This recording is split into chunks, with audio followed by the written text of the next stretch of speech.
Seperti kita ketahui ya bahwa pencemaran udara di kota besar seperti Jakarta, Surabaya, Medan, dan lain-lain sangat parah, di mana kota-kota besar tersebut mengalami problem pencemaran udara dengan bersumber utama itu dari kendaraan bermotor. Nah, untuk itulah saat ini kiranya perlu dibuat satu standar untuk menetapkan standar emisi bagi kendaraan tersebut, antara lain standar karbon. Nah, dengan demikian, dengan adanya standar karbon, nantinya pemerintah bisa menerapkan satu kebijakan fiskal di mana kendaraan yang tidak memenuhi standar karbon atau karbon yang keluar dari knalpot kendaraan bermotor tersebut melampaui standar, maka harus dikenakan penalti berupa cukai karbon. Nah, sebaliknya nanti kendaraan bermotor yang mampu memenuhi standar karbon, di mana karbon yang keluar dari knalpot kendaraan tadi di bawah standar, maka setiap gram kekurangan dari standar tadi akan diberikan insentif. Nah, dengan demikian nanti harga jual kendaraan yang memiliki emisi karbon lebih rendah akan lebih murah di pasar. Baik, Pak Puput, apakah sudah ada komunikasi dengan kementerian terkait mengenai hal ini? Sebenarnya kita sudah cukup lama ya, tahun 2013 ketika pemerintah menerbitkan PP 41 tahun 2013 tentang insentif pajak berupa pengurangan PPNBM untuk kendaraan yang kategori LCGC (Low Cost Green Car) dan LCEV (Low Carbon Emission Vehicle). Nah, di saat itulah kami sudah menyampaikan kepada pemerintah sektor terkait, ya, apakah Kemenperin, kemudian Kemenhub, Kemen KLHK, dan juga Kementerian Keuangan tentunya dalam konteks ini Badan Kebijakan Fiskal. Gitu. Kita sudah cukup lama berkomunikasi dengan beliau-beliau di pemerintahan untuk mengkomunikasikan hal ini.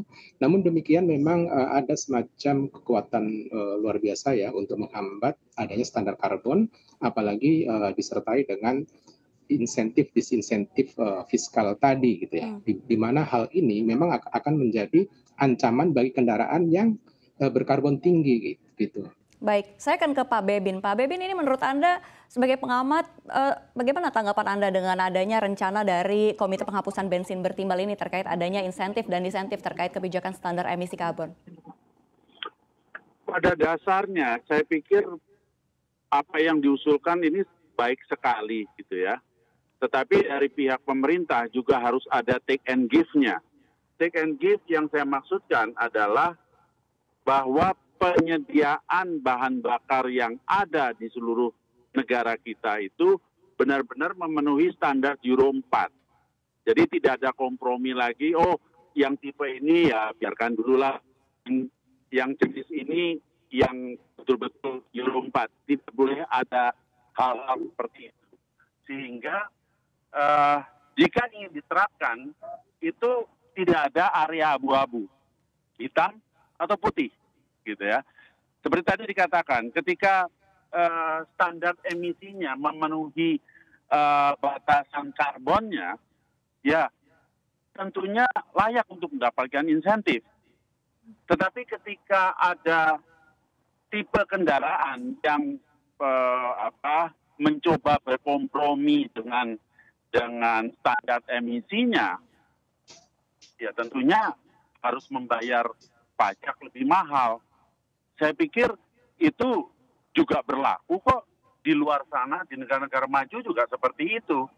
Anda masih mau pakai kendaraan ini sementara tahu bahwa standar emisinya tidak memenuhi atau bahasa sehari-hari memang knalpotnya jorok, ya bayar aja pajaknya gitu. Jadi saya mendukung sekali, tetapi pemerintah juga perlu menyediakan bahan bakar Euro 4 ya standar gitu ya di seluruh pompa bensin yang ada.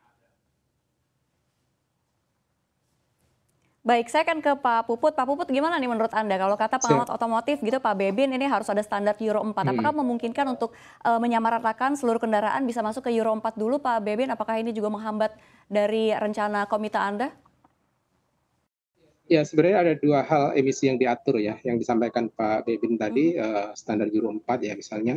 Itu yang diatur adalah local air pollution, misalnya parameter PM10, PM2,5, kemudian hidrokarbon, karbon monoksida, nitrogen dioksida, sulfur dioksida. Gitu. Artinya emisi yang menyebabkan pencemaran udara sekitar sehingga menyebabkan kita sakit atau terkena penyakit terkait dengan pernafasan gitu, atau bahkan sampai ke kanker ya, kanker gitu. Nah, kemudian di sisi lain selain ada emisi local air pollution seperti yang saya katakan tadi, di sisi lain juga ada emisi rumah kaca ya, gas rumah kaca atau greenhouse gas emission. Jadi konteks karbon itu yang diatur, yang akan dimitigasi, yang dikurangi itu nanti adalah emisi karbon, di mana memang tidak akan terkait langsung dengan standar kendaraan bermotor, apakah itu Euro 1, 2, 3, 4, bahkan 5 ataupun 6 gitu. Jadi memang untuk mengatur atau memitigasi karbon dari kendaraan bermotor, kita bisa mengabaikan standar kendaraan bermotor tadi. Dengan demikian kita juga bisa mengabaikan fuel quality dari BBM yang harus diisikan kepada kendaraan bermotor tadi gitu. Jadi untuk sementara Pak Bebin kita untuk konteks standar karbon kita bisa mengabaikan standar kendaraan bermotor satu, dan yang kedua kita juga bisa mengabaikan spek BBM-nya gitu. Yang penting nanti kendaraan bermotor ini memang didesain sedemikian rupa di mana kendaraan bermotor itu sangat efisien dalam menggunakan BBM-nya. Dengan demikian, kendaraan bermotor yang sangat efisien penggunaan BBM-nya, otomatis dia akan rendah emisi karbonnya. Nah, konteks inilah nanti sebenarnya yang kami usulkan kepada pemerintah itu, kami tidak fanatik ke teknologi tertentu. Apakah IC teknologi, apakah itu juga electric vehicle, terserah.